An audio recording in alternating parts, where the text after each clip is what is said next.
All right.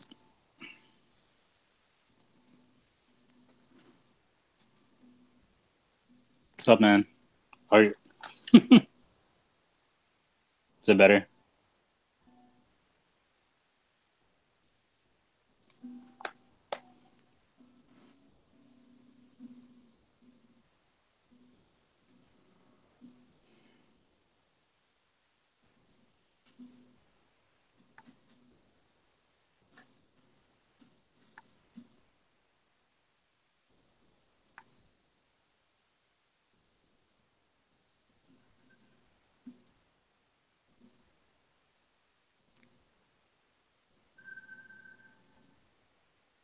Yeah, I can't hear you. Okay. There we go. Yeah. All right, so a year or two ago, there was a podcast called We Like Shooting, sort of Hmm. about guns and gun industry and stuff. Yeah. And I kind of made friends with the guy running it and what have you, a guy called Sean. And I kind of drifted away from all that. And I'm still friends, I still talk to him once in a while. And Hmm. he he now owns the Firearms Radio Network, which was a really big network of podcasts about, firearms related stuff.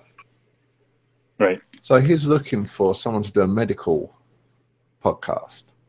It just so happens my friend has just started a company that does trauma kits, Okay. and this guy Sean is looking for someone to do a podcast. Nice. And I just put the two together, and I'm hoping that that's going to pay off. Sweet. Because I know the numbers for We Like Shooting, and they make a lot of money. Yeah. Like per podcast, they're easily popping either $1.5 grand, $2 grand per podcast. That's awesome. Yeah, so he's like handy to know as well because like he knows some shit. Yeah. But yeah, fucking cat, what are you doing? Oh, I'm fucking tired, mate. I hope you're ready to talk because my energy level is low now. Yeah, I'm good. I just walked out. I'm good. I'm going to be down your way tomorrow night. Are you? I've got to go to Glendale. What are you going to do in Glendale? Well, we're taking the kid. She's going to the theatre. Okay. She's going to see something or other. So we've got to drive her down there. Nice. We go grab something to eat and that. I'm actually heading to Vegas tomorrow. Of course you are. So, well, I'm not necessarily going for SEMA because I don't have a pass, right? Because I knew I wasn't gonna go because I couldn't miss school. So, but my grandparents, they asked me if they want to go because they got a free room at Paris. So I was like, free room, chance to get away for the weekend. I'm like, I'm down. Yep. Fucking right. Yeah.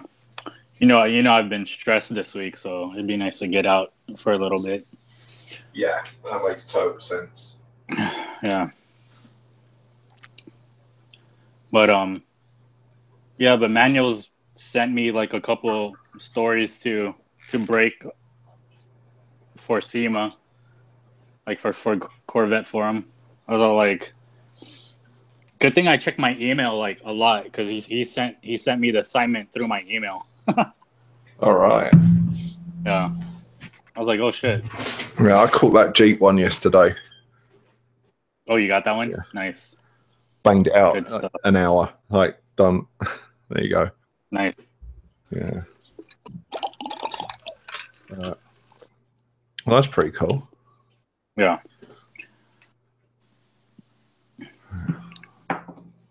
Okay, so we're live right now, so that's good. Yeah, I did that so that I wouldn't forget. Right. because that's twice I've Fuck done yeah, that we now, do. and I do not want to do it again.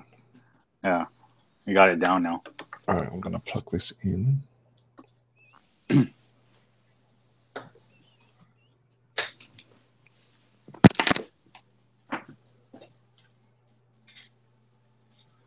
Right, I can hear you in my ear.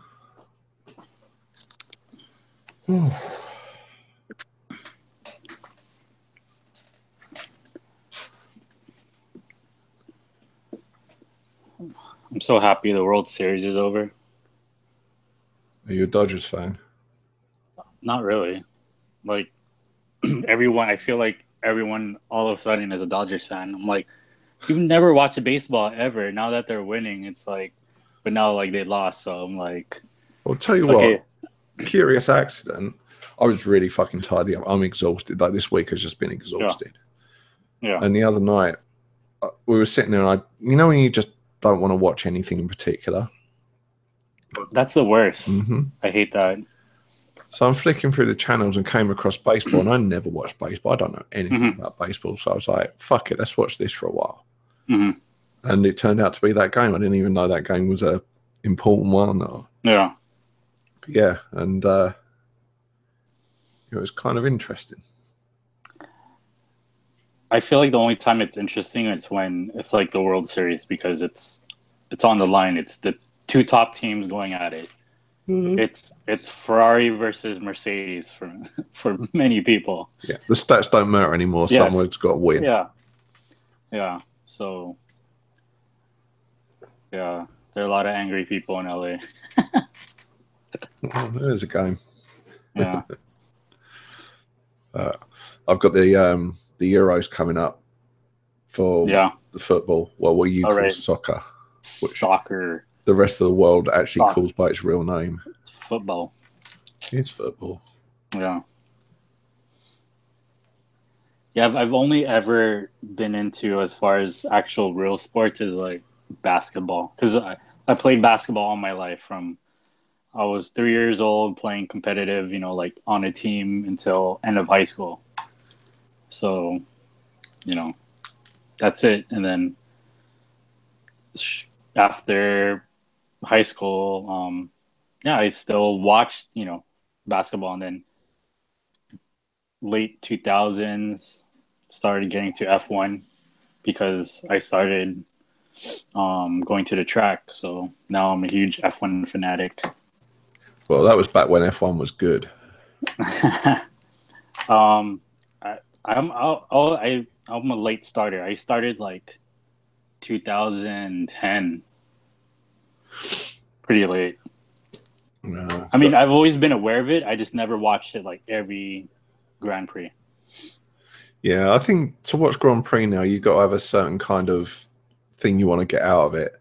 Yeah. I grew up watching Nigel Mansell, Prost, Senna, like that era, like the late 80s, early 90s. Golden era. Yeah. And when I'm guessing, what are we in now, 2017? So probably like 2002 to 2005 is when I lost interest. Right. Because that was Schumacher years. Yeah.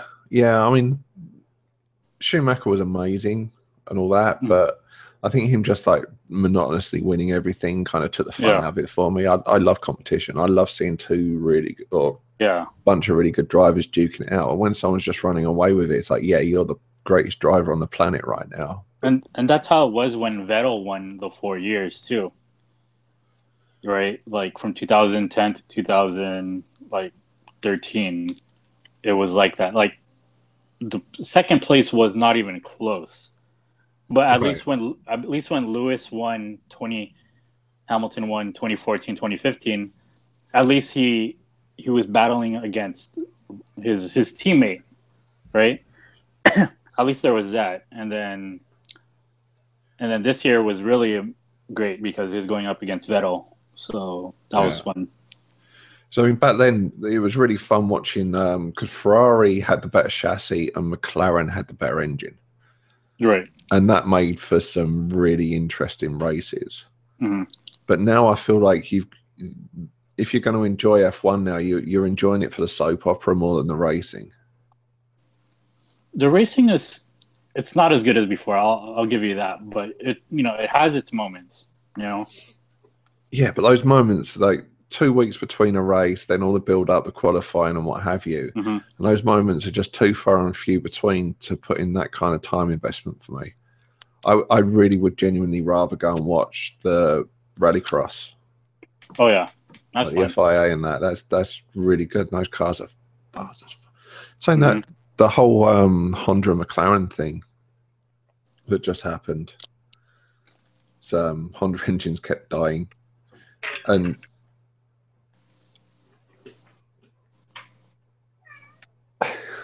cat. It was like, oh, I wonder if McLaren made a bit of a mistake. If it might have been like that engine needed another little bit of development. Because Honda, I think it did. Obviously, I mean, for what 3 years now, or 2 years? Okay, no, 3 years. 2015, 16, 17. They keep blowing up. And the funny thing is, the last 3 Grand Prix, the Renault engines are blowing up, mm-hmm. and McLaren they signed with Renault for next season. So Yeah. you wonder if like McLaren's like, oh fuck, Yeah, and we've Honda done it again. Are going to show up with a shit hot engine that's now finished, and kick everyone's ass with it. I hope so. It was really heartbreaking because all the Honda boys were excited. Like Honda's coming back. They're not as a constructor, but engine supplier at the very least.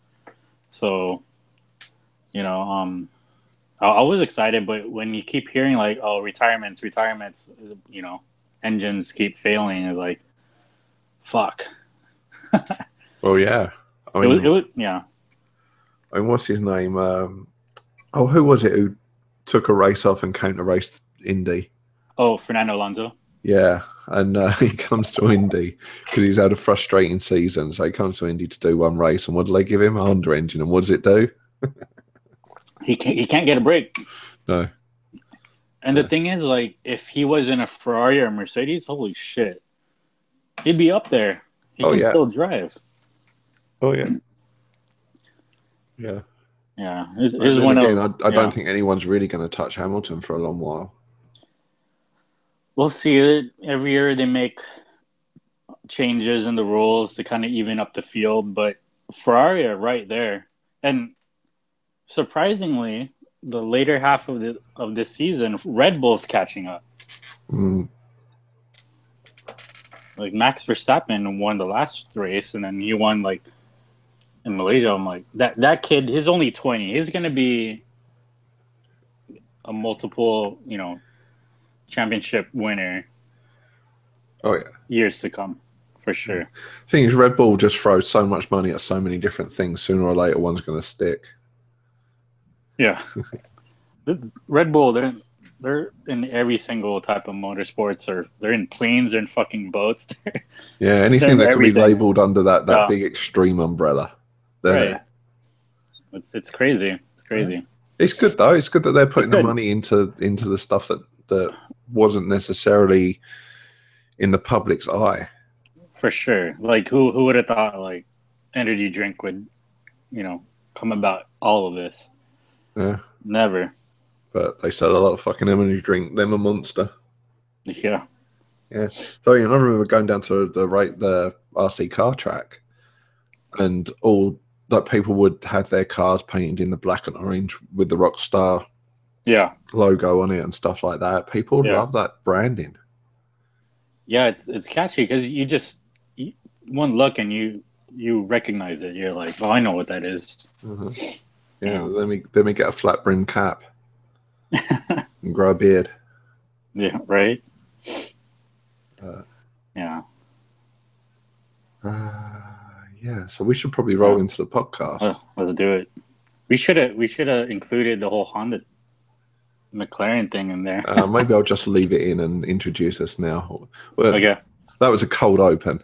That was meant to do that, everyone. That was a cold open. Yes. We're warming up. We're warming up. Well, I'm Ian Wright. This is Matt Eugenio, and this is Honda Talk podcast. And yes, I'm very tired, but Matt is very awake, having. I'm awake because I just worked out and I had a piece of dark chocolate, so I'm good to go.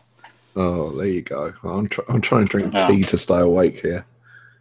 It's been Oh, you're so British. an intense few days, Yeah, and that's my phone. I'm so sorry about that.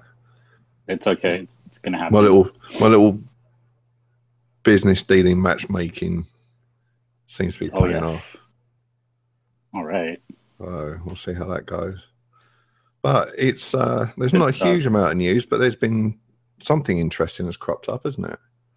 Yes. So, if you're listening now, so last week or a few days ago is the SEMA show in Las Vegas, Nevada, and the day before SEMA opened, which was on Halloween, so the day before, and Honda announced that they are going to be selling the Civic Type R engine, the K20C1, as a crate engine.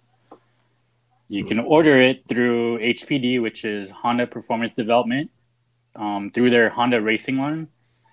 So you have to be a member. That's the catch. Not just anyone can go online and order it up and be like, boom, I got a Civic Type R engine. You have to be a sanctioned racer. So you have to be involved in some sort of motorsport. If it can be either from NASA, SCCA, possibly Time Attack. I say Time Attack because I'm actually a member of the Honda Racing line because I used to do Time Attack. So technically, Ian, if we wanted to, we could order one up as soon as it's available. Oh, only for the affordable price of $6,500 plus, shipping. is that all? Yeah, it doesn't sound that bad, right? No, I mean This is brand new, fresh, 0 mileage, fresh in a box. yeah. Yeah. Like I don't know why I was expecting. I think I was expecting near 8, maybe somewhere between 8 and 10. 8 and 10, you can get like an LS engine from Chevrolet Performance. The Yeah. bigger engines you can for around that price usually. But for Honda, relatively, they're around $6,000 for the brand spanking new motors. So Holy shit. yeah, I think that's pretty good. It's awesome that Honda's having that as an option for racers all around the U.S. to have. So I assume it won't be long until we'll be seeing many people ordering them up and building crazy builds with them. An EG hatch chassis, EKs, and Integras. It'll be quite interesting. Say a few months from now. It really will. Yeah. And I'm so sorry about my phone. No, it's okay. I thought I'd silenced it. I've just been matchmaking 2 people for a podcast, and right. inside the space of 10 minutes since we've started this, It's blowing up. Yeah, they've spoken to each other, love each other, and apparently a new podcast is going to be born. Nothing to do with cars, but apparently I can chalk that one up as a as a win. Yeah, look at you. You're Cupid. Cupidian. Put two good people together. But yeah, so I mean that obviously starts the mind going, ooh, we could have some fun with that. It does. I mean, so shit, you could put that in anything. I mean, we were banging about earlier. I mean, the S2000 is the obvious choice. That'd be really cool. A CRX would be a monster. It'll be quite a weapon if you have that. And there are 2 camps too. There are 2 sides to how the Honda enthusiasts are responding to this. On one side, you have, you're like, fuck yes, this is the greatest news ever, right? I want one for my EG hatch or my DC Integra. And then the other side is like, well, bro, I could totally build a K20 and just boost it myself for way cheaper. Of course you can.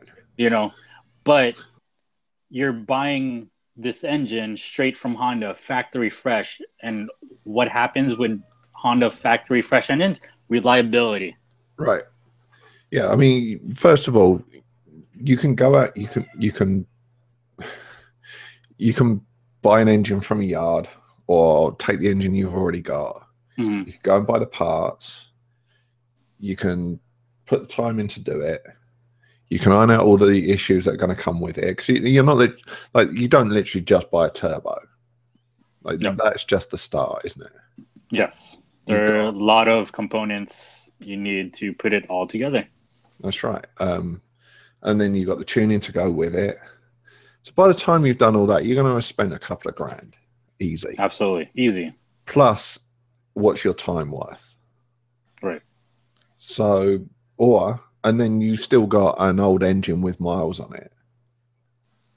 And now you've also got another issue if you live in a state like California, where you've got emissions testing. Mm-hmm. So you got to deal with that. You got to make sure it's going to pass emissions, unless you go around it, which, you know, not as many people do as claim they do. Right. Not that many people actually know a guy. Right. Yeah. But you go and buy a 2018 or 2017 crate engine like this and put the right pipe on it, it'll pass, no problem. Yeah, and it doesn't matter what you put it into. Nope. Yeah. You put it into a 1996, it's still going to pass emissions, because it's that's the engine. Yeah. So, there's a lot of benefits to doing a crate like that. Mm-hmm. And like you say, the reliability is all there. You don't need to tune it. You need to put it in, hook it up. Right computer, right engine harness, and then voila. Exactly. I mean, that's going to be the only difficult part. I say the only difficult part because it is the difficult part, like you say, is the harness. Whether you've got to splice it into something, or whether you put a whole new harness into something, or however you go about it. Mm-hmm. Yeah. And I'm sure right now, Hasport, which is one of the most popular companies that make engine mounts for Honda chassis, I'm sure they're working on mounts for the engine right away. And actually, a friend of mine, when I kind of shared the press release, he actually sent me a link to this guy in Spain. He actually has an EG hatch with that motor already. I was going to say, I bet you the first kit, the first one that crashed. The first kit you can buy is going to be an EG. Right. So he put it in an EG, but he has some clearance issues with the hood. I'm sure it's because he made his own mounts, bespoke mounts, probably not mounted low enough to clear the hood. So I'm sure Hasport or whoever innovative, they're gonna do a lot of R&D to make sure these engines will fit perfectly while using the OEM hood. That would be great. That's the ideal. I mean, if you're putting that kind of time and money into something, then changing the hood isn't going to be that big a deal, unless you've already got a carbon fiber one or something that you really don't want to. No. Yeah. I kind of like the OEM look, and I wouldn't want to have to buy a carbon hood with the kind of hump that you see on a Mustang or something. It just looks better. Yeah. Excuse me just a second. I'm sorry about this. No problem.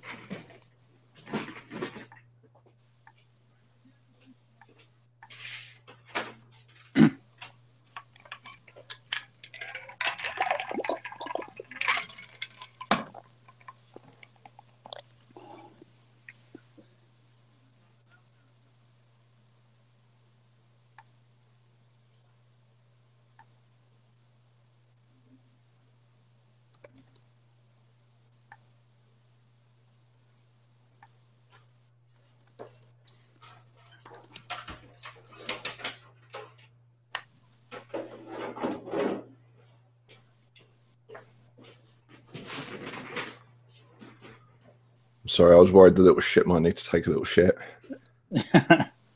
Not a problem. So yeah, EGs, Yes. EGs with 300 Yeah. and whatever brake horsepower.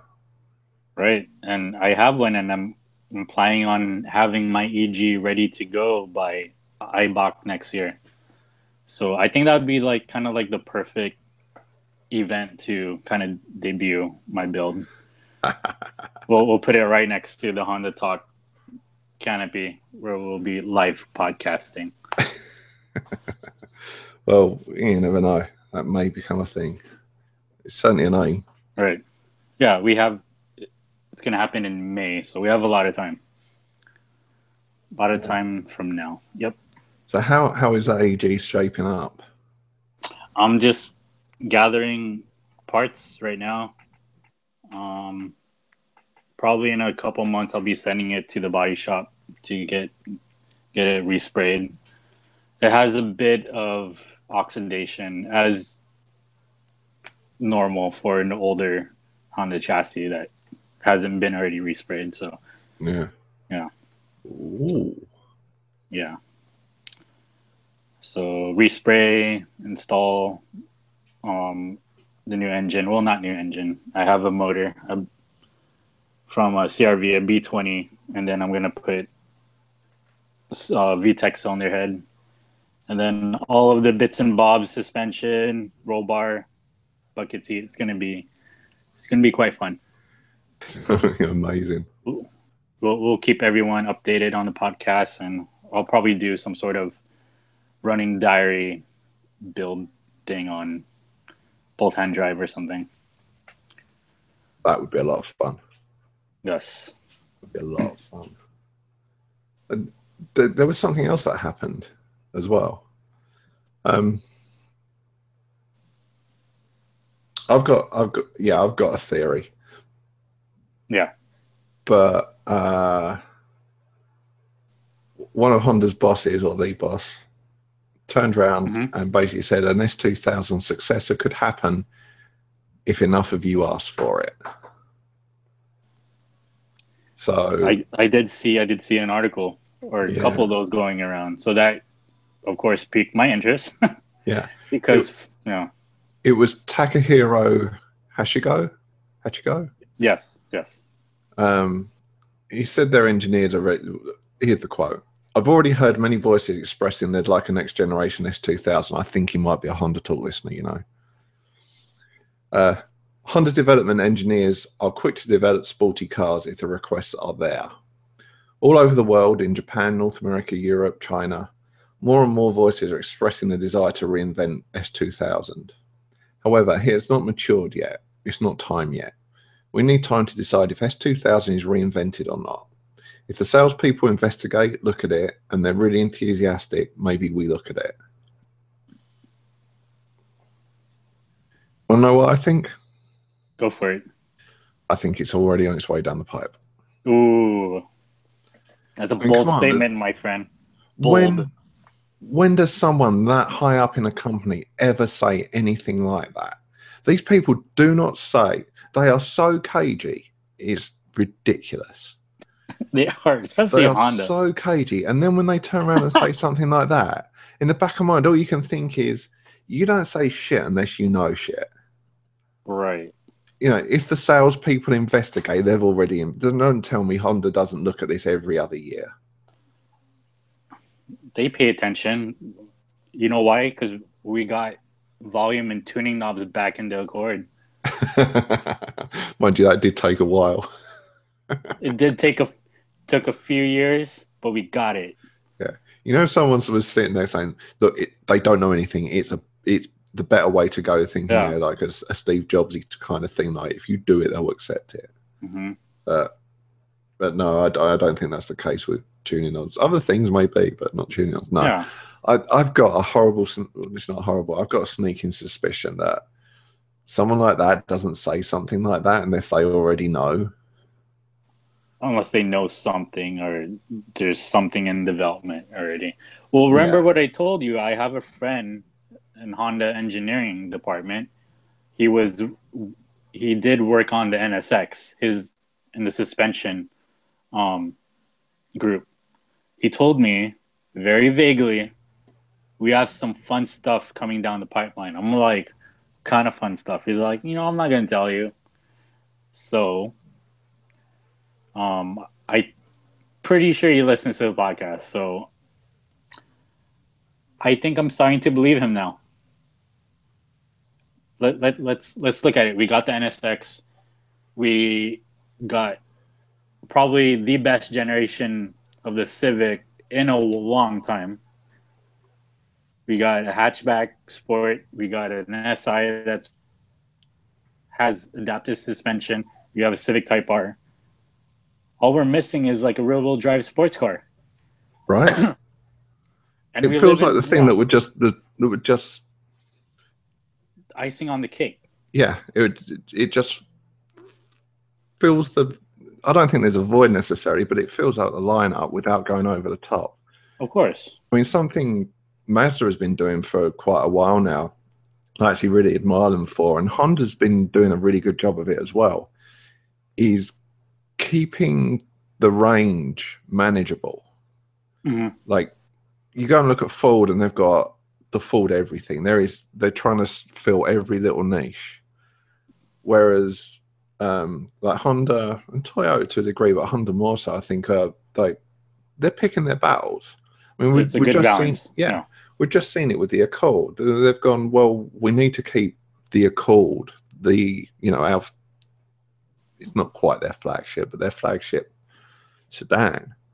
Mm-hmm. The numbers are dropping, but it's worth keeping this in production.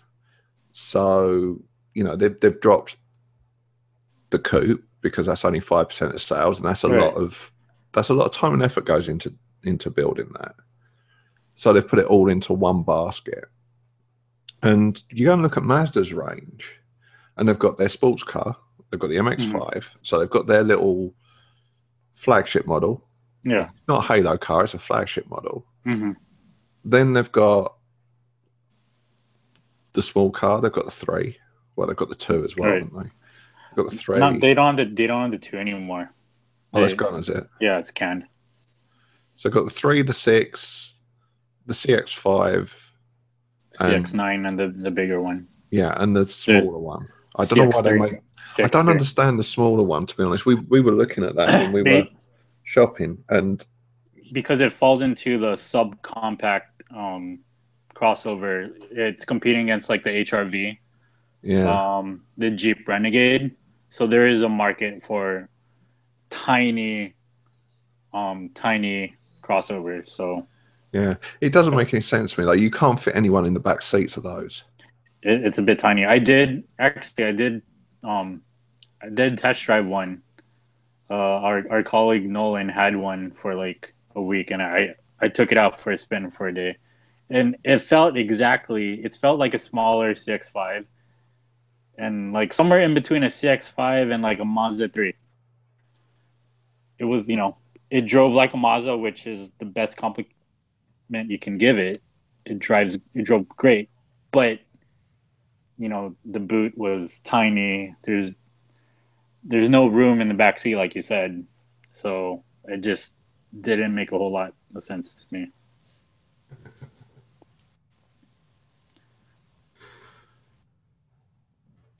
Yeah, but it'd be great to have some sort of S2000 like successor, and they don't even have to call it like the S2000. Just give us a front engine rear wheel drive kind of sporty car, something similar to that of like the 8.6 FRS BRZ. Give us the 4-banger turbo, please, because keep up with the times now. And Honda it's in the Civic Type R. They have it in the new Accord. That would make so much sense, wouldn't it? They have all the pieces. Yeah, all the pieces. All it needs is a chassis and a drivetrain. Well, all it needs is a chassis and a drivetrain. I mean, those are like the 3 big components. That's 2 of them. But the R&D for an engine has already been done. Yeah. Even if they don't want to put 300, how much is it? How much Or what? horsepower is the Civic? The Civic Type R 306 horsepower. That's it, 306. Yeah, Even if you 306. don't want to put 306 in a rear-wheel drive car to sell for whatever they sell, Right. even a detuned version that's going at 260 or 280 or whatever, Yeah. People will find a way of getting the full horsepower back out of it if they really want. Absolutely. But yeah, I mean, it's just sitting there waiting. It is. That's an engine that will go that can go into anything really. Right. And it's not like they don't know how to make, a good rear-wheel drive sports car. They've done it with the S2000, and so they know what to do. It's just a matter of doing it. But I understand from a business standpoint, they're afraid like they're gonna lose money on it, because as good as the S2000 was, it wasn't making them money. I'm sure they lost a lot every time they sold one because it wasn't cheap. Yeah, it was like 35 grand. Brand new. They wouldn't have stopped making it if it was making money. That's right. That's kind of the bottom line, isn't it? Yeah. But people complain about parts bin cars, but there's a lot of parts binnery that could go into an S2000 that wouldn't be, cutting corners necessarily. I mean, you look at the Type R or even the SI. The seats in the SI are spectacular. Right. They're excellent. Like this steering wheel, gear shifts, maybe even dashboard. You know what I mean? It's like what people are going to be more interested in is the core competency of the car, which is being rear-wheel drive, quick, and handling well.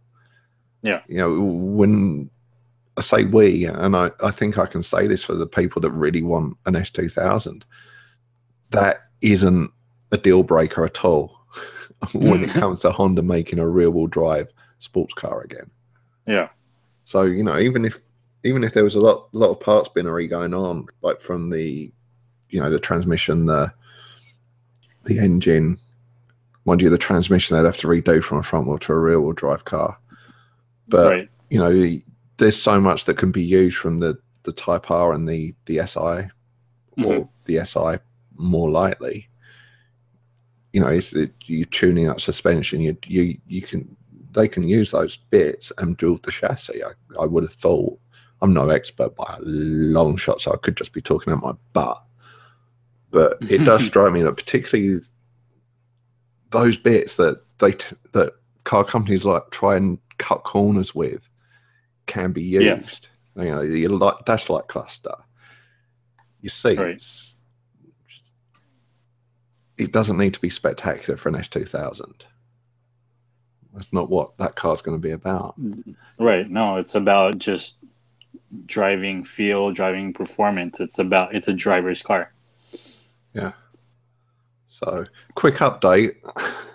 Okay. That little podcasting matchmaking. There's already been a contract signed. It's for a podcast network, and How did you do that so quickly? I'm not kidding you. My first message went when was it? 10:20, and it's now 11:04. So this exchanged emails in a matter of 40 minutes.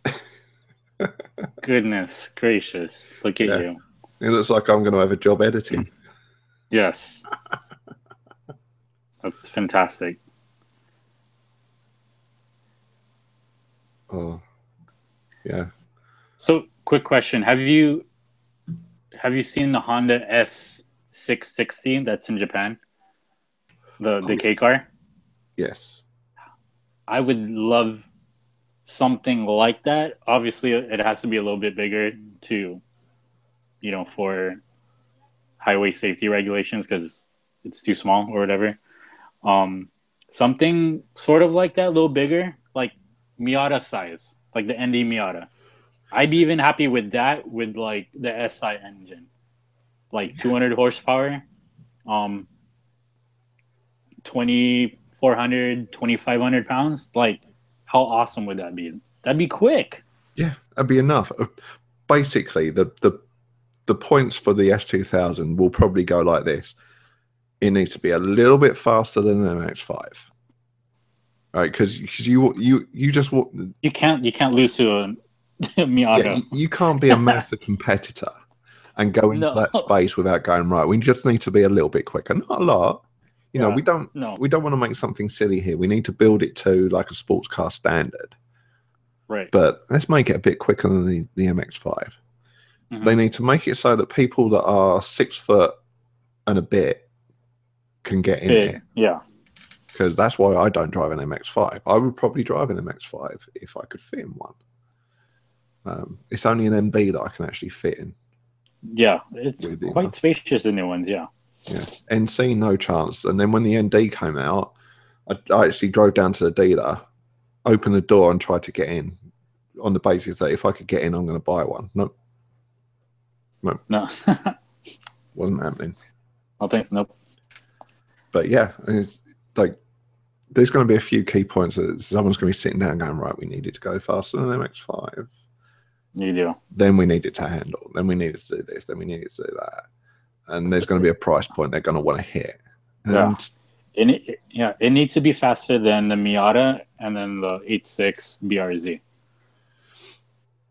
Those are its main competitors. Yeah, I don't think the BRZ will be a problem, to be honest. No, but they handle really well. That's the thing. It needs to keep up in terms of handling and cornering and stuff, which with the S2000 right now can still keep up with those cars. Mm-hmm. So this day. So yeah, and an updated it won't version, be a problem. It shouldn't be a problem. Absolutely not. As long as they don't go down that route that they did with the BRZ and, you know, when it was the Subaru BRZ and that, where they put those silly thin tires on so that journalists could drift them and go, oh, wow, this is amazing. Right? Yeah, the quote unquote Prius tires. Yeah. Well, they weren't actually Prius tires, were they? But they weren't really Prius tires, but they're not exactly summer tires at all. They're really, you know, low grip all seasons. Yeah. And I can't help but think in the back of my mind that was a little bit cynical, because they knew that if they give them to journalists would be drifting them really easily and have a lot of fun doing that, and that would give them the idea that the car was fun. Yeah, I do think that was a little bit cynical, and it cut the cost down. And, you know, whereas if I went out to buy a BRZ or something like that, well, most people I know would be a bit disappointed if you drove off on really thin tires like that. Like, I want my car to grip. I want my sports car to grip. Mm-hmm. But I don't see Honda going down that path. They haven't done with the Civic or whatever. They haven't cut those corners. Yeah. They haven't patronized. I felt that the BRZ was a little bit patronizing for that. Just a little bit. Yeah. A little bit. In fact, that is the term I would use for the BRZ, and that it feels like it's a little bit patronizing. Yeah. But man, I drove the updated version, the 86, and I drove like a dream. Yeah, you really enjoyed that, didn't you? I did. I enjoyed it when it first came out all those years ago in 2012, 2013, and they've improved on it. You know what's that saying? If it ain't broke, don't fix it. Mm-hmm. They just made it a little bit better. You know. Yeah. I drove one, I mean, some years ago now, so I'd take it with a pinch of salt now. I don't know what it's like now, but when I drove it, I found I didn't get a chance to like put it into really interesting corners and stuff like that, which was kind of disappointing, but I did find the engine was really lackluster.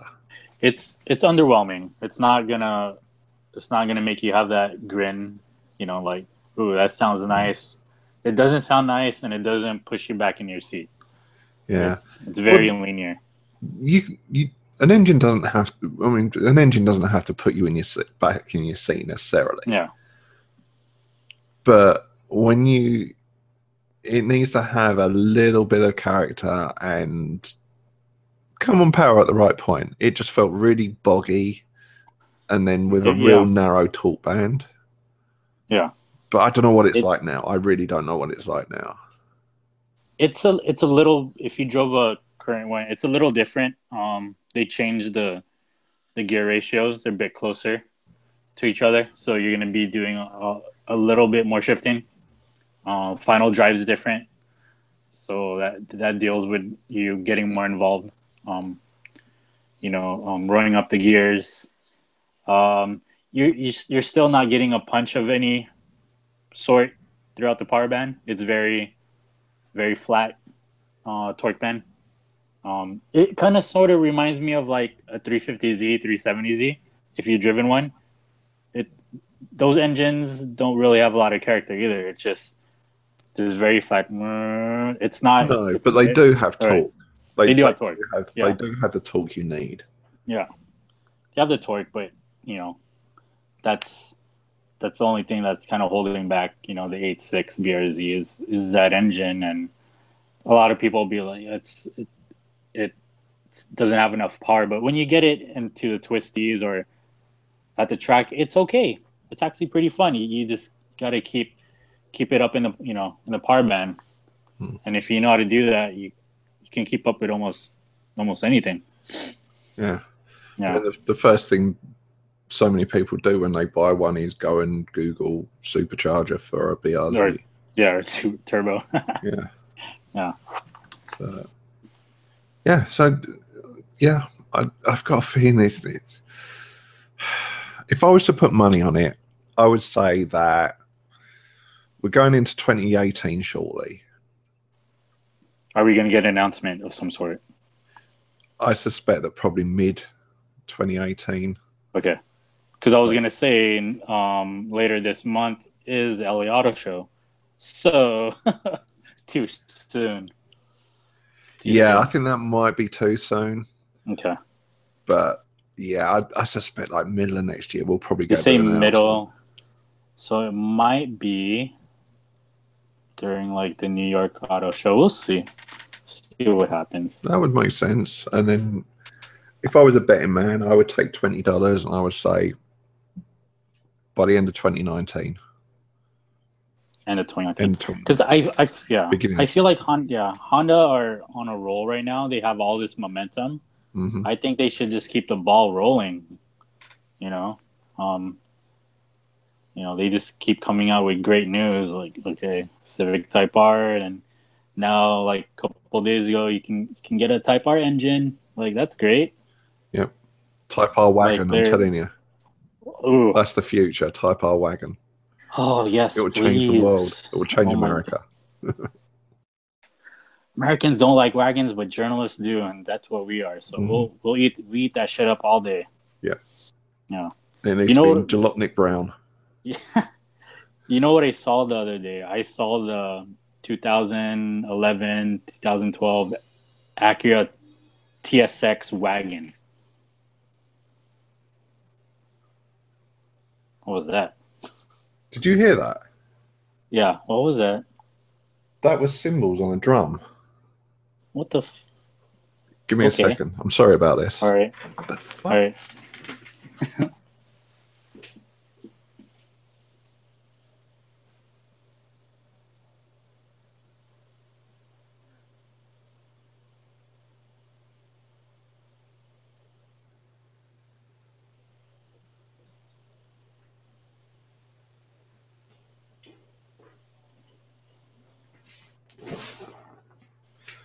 Well, I've got neighbours out there and they've got a truck.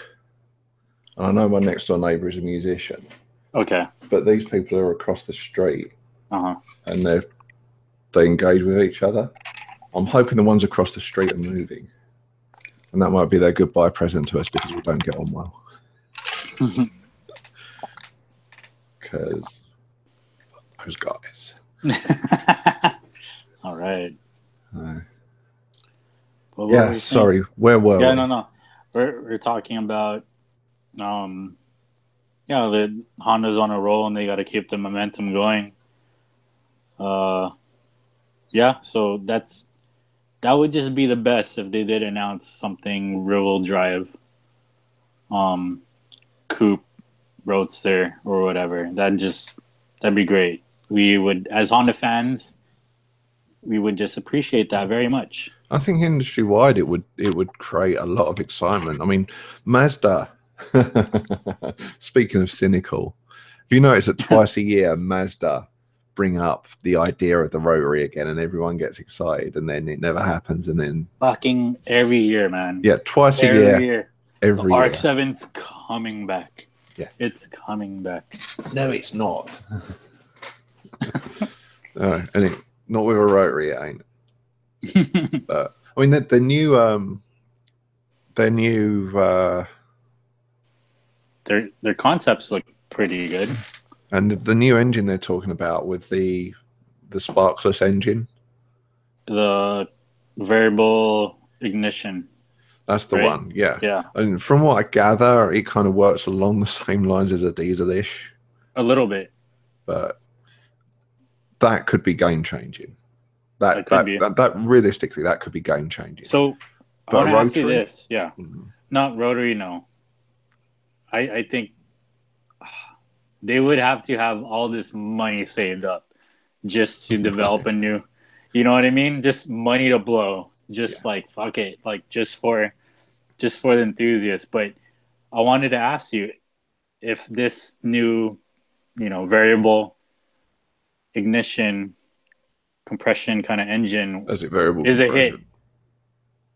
If it does work, do you think Honda is going to try to get into that? I don't know. It's hard to tell. There's if you remember, like back in the day when Honda came up with was it the CVC engine? Like yes. Way back when, like the whole emissions thing was going off, and Honda was sitting there going, "Yeah, whatever. Look at this."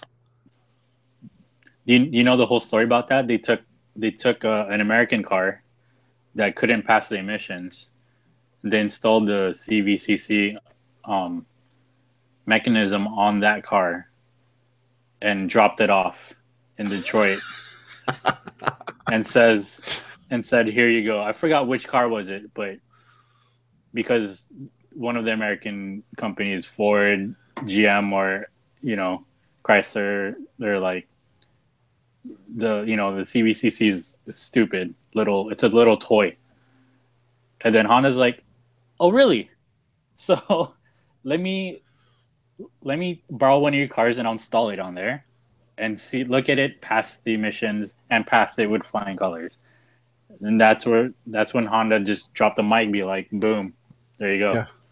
Well, everyone's struggling to build cars that are going to meet the criteria. Yeah. That little engine was just, yep, here we are. We don't even need a catalytic converter. Right. It was, yeah. I just love automotive stories like that. It's great. God, yeah. But the point is that Honda have done it before.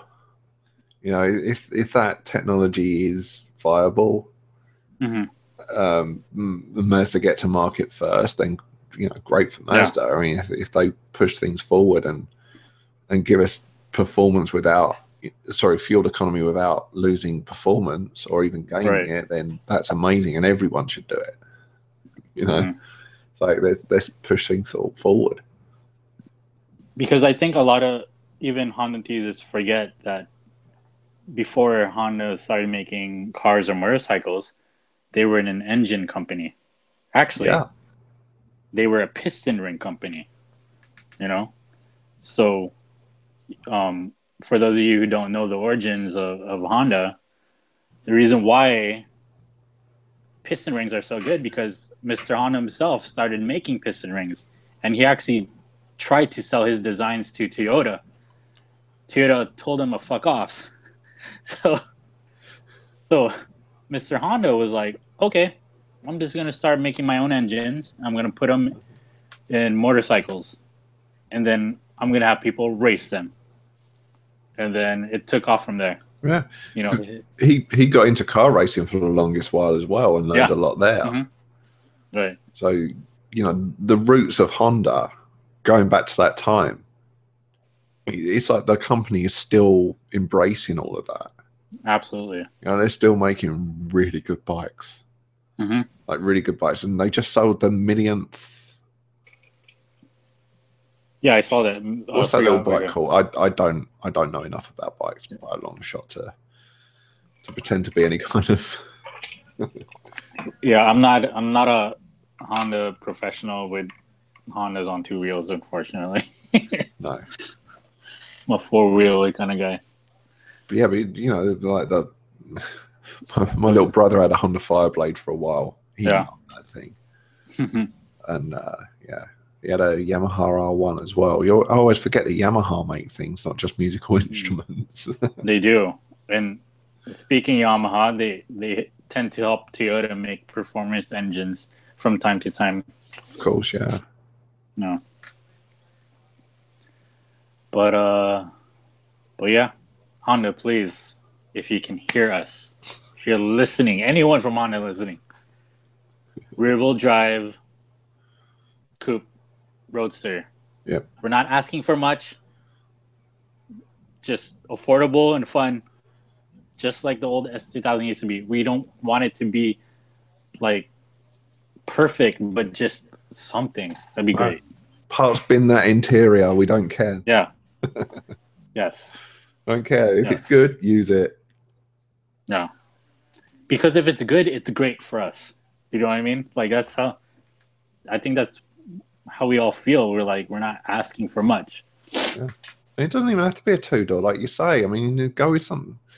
I'd rather it was a two-door, but sorry, a two-seater, I should say. Two-seater, yeah. No, two-seater would be good. A four-door would be interesting. Sorry, a four-seater would be interesting. I am tired. Like a 2+2. Yeah. You know, BRZ style. But I feel like a two-seater would be the one that would win the hearts and mind of the industry. Oh, yes. And that's going to be the job of the S2000. Mm-hmm. You know, the Civic hearts and minds of the industry and enthusiasts. I think the S2000 would. It wouldn't sell like the Type R, but it would sell. It would. People would dearly love it, and it would put that Honda badge in so many cool places. You know, tracks, streets, drive-throughs. Everywhere. Yeah. Everywhere. But yeah, exciting news, and we'll just wait to see what Honda does. Yeah, be interesting. Well, on that note, we should probably wrap up. Yes. We're probably going to go after dark for 20 minutes, so yeah. We haven't actually got any Patreons yet. Okay, that sucks, but nobody loves us. I wasn't really expecting too many. Let's start with basically. It'll happen. Yeah. Patreon is basically a way of kicking us a few bucks, and you know, because we put a lot of time and effort in and some money. The equipment costs, the time to do stuff costs, and the Patreon is there. Mm-hmm. patreon.com/bothhanddrive will get you there. And like, we're offering up a few things for people that want to kick a few dollars in, starting with the After Dark podcast, where we just don't, when we have a chat after we've finished a podcast anyway. And now we just leave it running and we jump it up onto a secret podcast feed. We'll do other stuff there as well, I'm sure, later on, once we've got a few people in there. Absolutely. So yeah, so you know, cost of a cup of coffee. That's all we ask. Right. And we understand people can't, so don't feel bad if you don't. Yeah. But if you do, we'll appreciate it. Yeah. And for $5 a month, there's access to our Slack channel, which once that warms up a bit, that'll be good fun. So we'll give, you know, preferential treatment to people that, you know, kick that kind of money to us with the questions and such. And, you know, you got access to us however you want, really. I mean, Twitter, Facebook, what have you. But, you know, that's somewhere a little bit personal, and we don't mind talking away there. Yeah, because obviously we love to talk. So why not chat with us? Right. That's why this podcast has gone on for an hour instead of 25 minutes. Yes. It's not gone well at all. Well, That's how it goes. But yeah, if you want to throw a couple of bucks, throw it. If you don't, yeah, okay. We don't No mind. worries. Don't mind. We're going to do it anyway. But yes, you can find us, patreon.com/bothandrive, Twitter, Honda Talk Pod. And then we're on Instagram at Honda Talk, and then Facebook at Honda Talk as well. Yeah. And be sure to check out both Hand Drive on Instagram and Facebook as well. Yeah, you're pretty active on Instagram. That's really cool. Yes. That's how I find out what you're doing. So, yeah. But thanks for listening, and that's us gone. All right. Till next time. Sweet. Nice. Oh, job done. I can't believe those two. I can't believe that. And of course, now they want me to edit.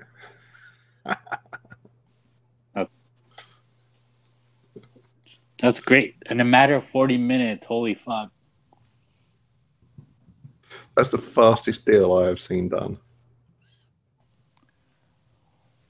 I'm just letting them know that. That's great. What's Adobe Voco? Oh, yeah. So, like, audio editing and...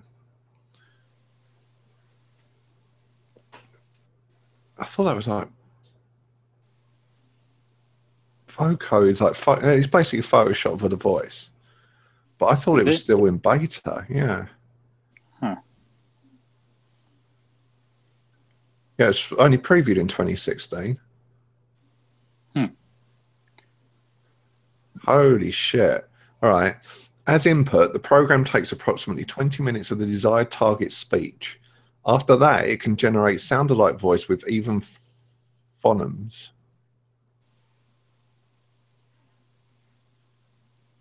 So that's like voice patterns, like almost like gestures of the voice. Oh. Yeah, pronunciation and shit like that. So, in theory, I guess you could record your own voice for 20 minutes, and after that, you can have it say anything you like in that voice. Well, there's going to be some ethical concerns about that, but that'd be nice because we could sit here and we could have a conversation in Facebook Messenger. Mm-hmm. And then record it in our own voices. Huh. That's interesting. Yeah.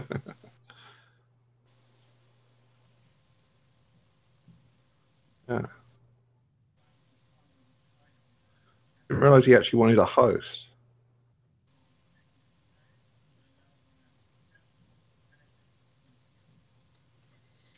Yeah, if you like, if anyone has any interest in guns, then go and listen to the We Like Shooting podcast. Yeah, they're friends, and that podcast is insanely successful. Yeah, they've got a really good format.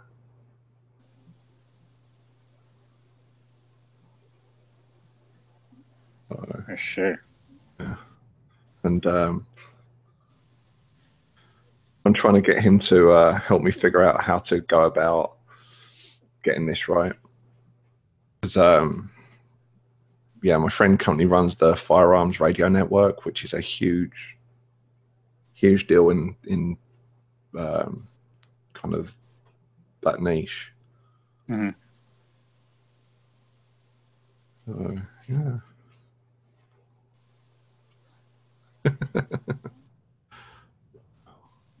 That's fucking nuts. That's awesome, man. So, yeah. God, it's been a fucking long, hard week, mate. I'm so fucking tired, and now I've got to get up tomorrow. I can't do any work tomorrow. So, I've got to go driving all over LA, and then I'll be home like late at night. And then I'm going to have to catch up on all that work again over the weekend. All a bit crazy. My beard looks good though, doesn't it? Fucking hell. Hell yeah. Hell yeah, it's on point. Finally, It's on point, boy. finally. Damn, boy. My old man, oh, he has the best beard. Does he? And it's effortless. He doesn't, Oh, all he does is trim it. But he's gone, he's a silver fox now. yeah. And it's just like, look at this mess. And it's like, damn it, why can't I have his hair? Why can't I have his beard? No. No. Yeah, but it's jokingly referred to as a tactical beard. If you shave your head and have that long, messy beard, it's a tactical beard in firearm circles. It's kind of just a joking reference. Got it. Bit of an in joke there. But I'm on the Honda Talk Twitter at the moment, and Honda Pro Jason is posting quite a lot from SEMA. Yeah. And yeah, so if anyone's listening to this and they're here because of the Honda Talk thing, you want Honda Pro at Honda Pro Jason on Twitter. Yes. He's got pictures of the best of show at the Gran Turismo Awards. Yeah, that's going on right now. Yeah, and the best in show is a EG Honda Civic. Oh yes. Lovely big splitter on the front. The flared arches at the back. It looks like it's got the front wings fenders are, I'm guessing they're aftermarket because they are flared. Yeah. The rear ones are they look like they're riveted. I'm gonna go on his Facebook. Yeah. It looks a little bit of a mess, but it also looks awesome at the same time. It looks like a fast as fuck EG. I'm very particular. Of course you are. Do this. I don't think you're going to like this one then, but I do. I think that's pretty sweet. Rays. Oh, it's fully caged inside. That wing on the back looks like it's there for a reason. That's pretty sweet. And he's also got pictures up from some NSXs. Oh, right. That one looks like it's been. Who is it that does the body kits for Porsches? RWB. Yeah. RWB. Rocket Bunny. Rocket Bunny. Yeah, it looks like it's got Rocket Bunny rear fenders and. Oh my god! Okay, I see the best. Tires. The best. Fuck you and your stretch tires. So the best in show, it looks like it has a Rocket Bunny kit, which the riveted, rear fender flares. That wing it's all right. It looks like it's there to do a job, which I don't mind. Yeah. But look at those NSXs. They're dog shit. They really are. They're dog shit. The second one is it's all carbon fiber, but it's all bare carbon fiber. Yeah. Like I've gone off bare carbon fiber. It's like, yeah, we get it. It's carbon fiber. Put some paint on it. And, the orange and black, which is, to me, that's become a cliche on a car. Both end drivers an orange and black logo. And the third one is like, oh, you put a wing on it and a set of silver wheels. Yeah. I know. I'm not that interested in SEMA, I've got to admit. I think it was last year, someone posted a picture from SEMA and it was like peak SEMA to me. It was hilarious. It was basically bedazzled wheels.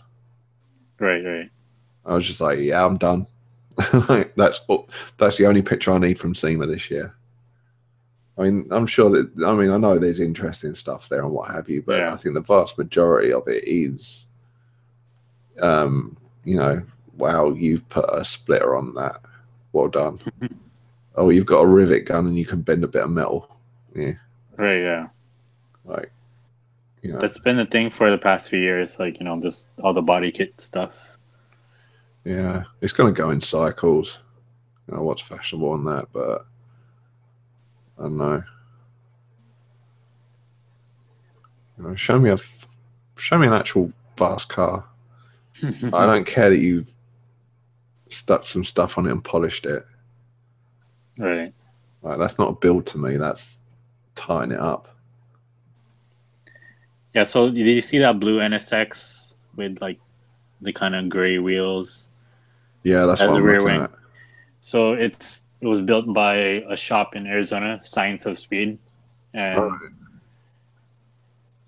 they have some good builds, but it's like it has 610 horsepower, so it's like 40 horsepower over um stock motor, which I feel like they could have pushed it a little more. You know, they Yeah.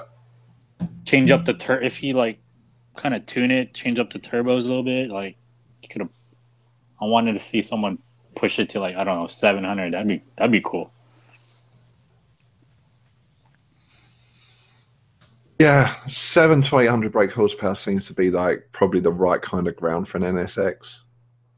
Yeah, and it can handle it. I should hope so. That'd be cool. Oh, for sure.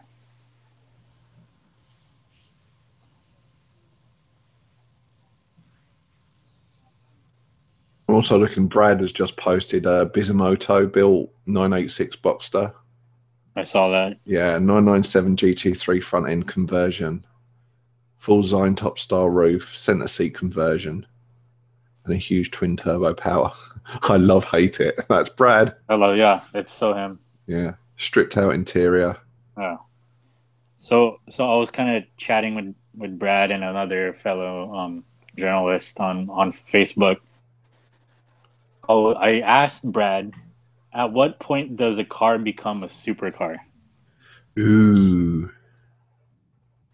Because everyone has their, every enthusiast has their own kind of, I don't know, their system, right? So another journalist, Matthew Carpenter, he was like, so which 911 chassis is considered a supercar? And I said, a 911 Turbo is not a supercar. I consider it as a sports car. But the 911 GT2 RS is a supercar because it has 700 fucking horsepower. Yeah. Right? Oh, I think it's such an interesting subject.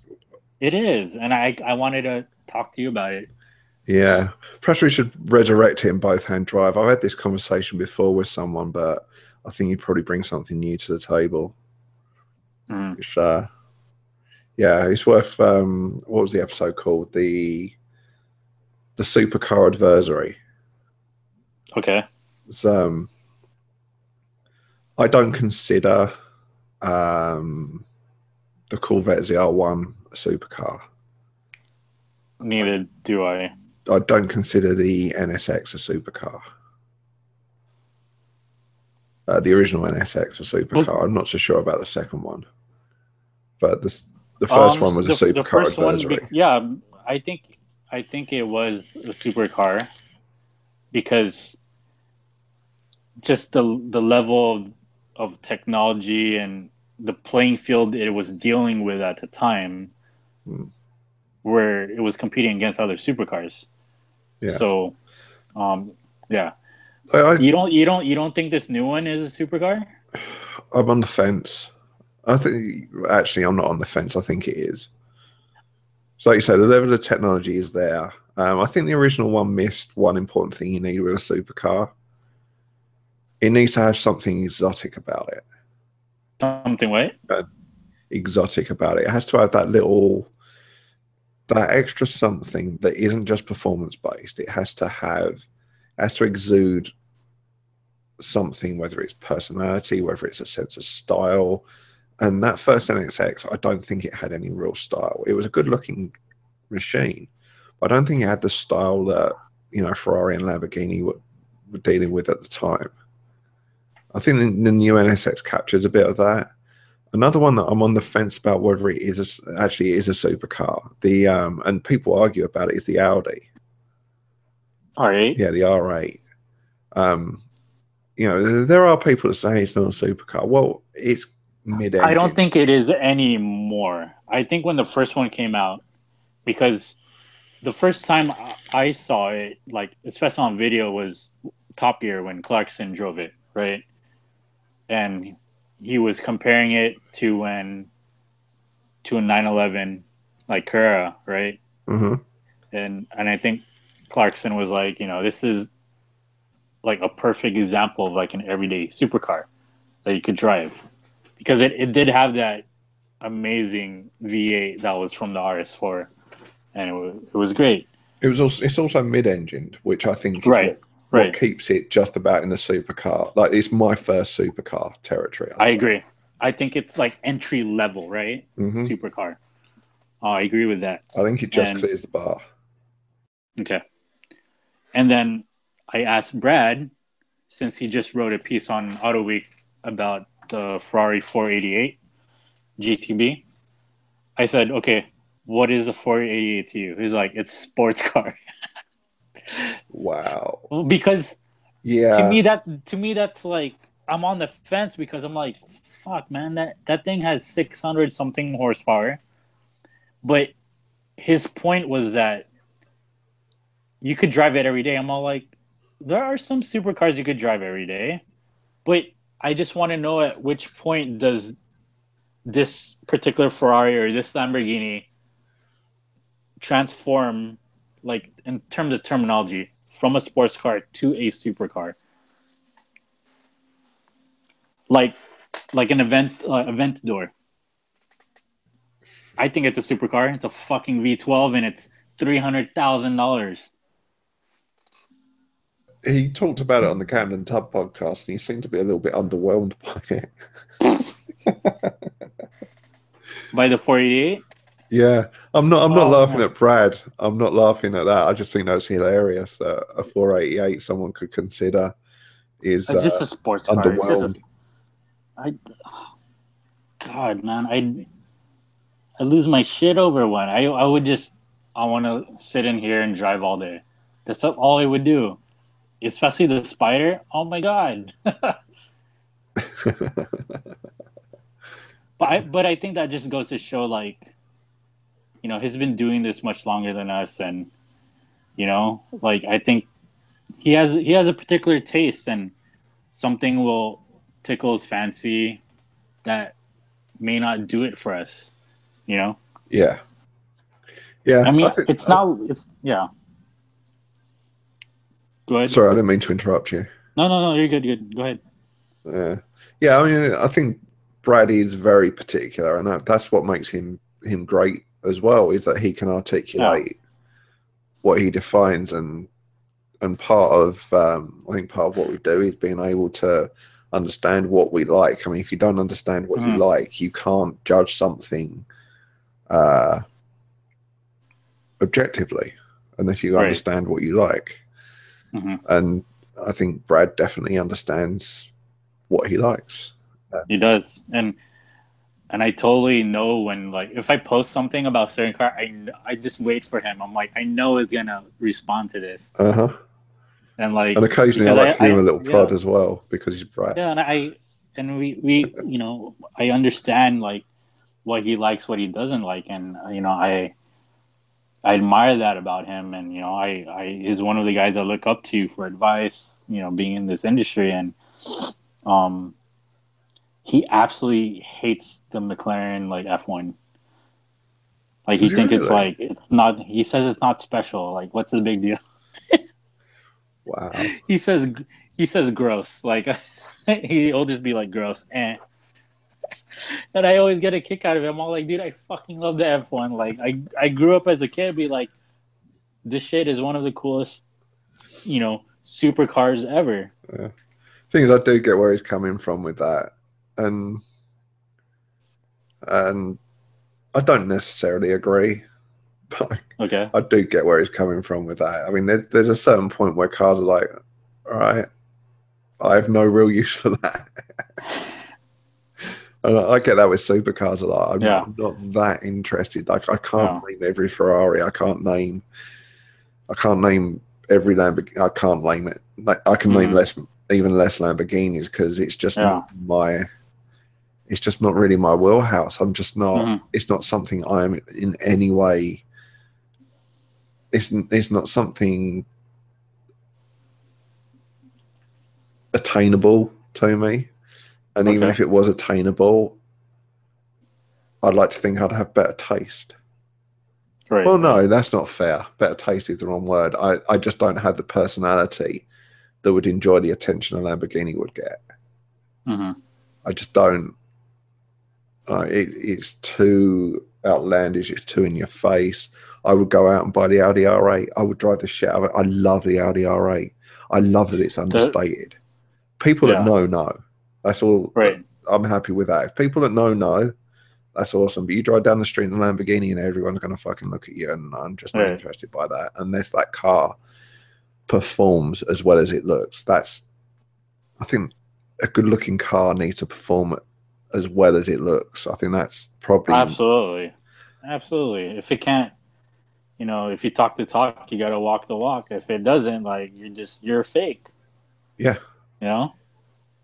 yeah, and Yeah. that's why fake exhausts piss people off on cars. Like Yeah. Mercedes do it, don't they? I hate fake exhaust. Yeah, like, why would you do that? Like, Don't pump that shit in my speakers. I'm not actually that anti that because that's for me. That's not for other people. I Yeah. don't mind hearing that noise as long as it is the natural noise. I mean, if I'm driving up, Yeah. if I'm driving a Honda Prius and the noise coming through my speakers is Like the like a Toyota. V12, Yeah. then fuck you. Yeah. That's patronizing. But I don't Yeah. mind getting an inside hit. I would actually quite. My BMW annoys me. Boy. I can't hear it. If I put my foot down, I can't hear the exhaust. There's not much sound comes from that. It doesn't sound meaty, but I don't want to. I don't want to change it either. Kind of irritates me. Maybe I should. Oh, I think you should. I mean, I've driven. They're pretty quiet. Yeah. Especially that generation. I mean, my cousin had one, a four-door version of your car and the automatic, and it was for me. I have a certain desire for exhaust note with my cars, so I definitely want a bit more volume, and that's for me. That's half of the joy of driving, just hearing an engine or exhaust note. My the BMW it actually has two exhaust pipes run all the way down it. Yeah. Mm-hmm. And on one of them there's the butterfly valve. Okay. So when you put your foot in it, that butterfly valve opens. It opens. Mm-hmm. And you'd have thought that would be like, oh, it's going to get noisier. Then no. I cranked open. I actually removed that butterfly valve, and all it does is make the car louder when you start it cold. When you start it cold outside, the neighbors can hear it now. That's the only difference it's made. Oh my gosh. Especially speaking of waking up neighbors, when I used to just turn on my Integra, I have to leave for a track day, right? So I leave at like 4 a.m. We got straight pipe, no mufflers, no nothing. Straight pipe, like, and I'm backing the car. Like, I gotta like blip the throttle a little bit, reverse, and then it's just hilarious. And sorry. And I'm driving down the street, and if your car is parked on the fucking street, I'm like setting off alarms and shit. Oh, don't. My Range Rover was like that. My Land Rover. Yeah. It was V8 swapped with straight pipes all the way down with a cherry bomb. Oh, with a cherry bomb, nice. And that thing, it barked. Like when you hit accelerate, that noise was phenomenal. Mm-hmm. But, and this was shit. Try and figure this out. I got married. I got 2000 and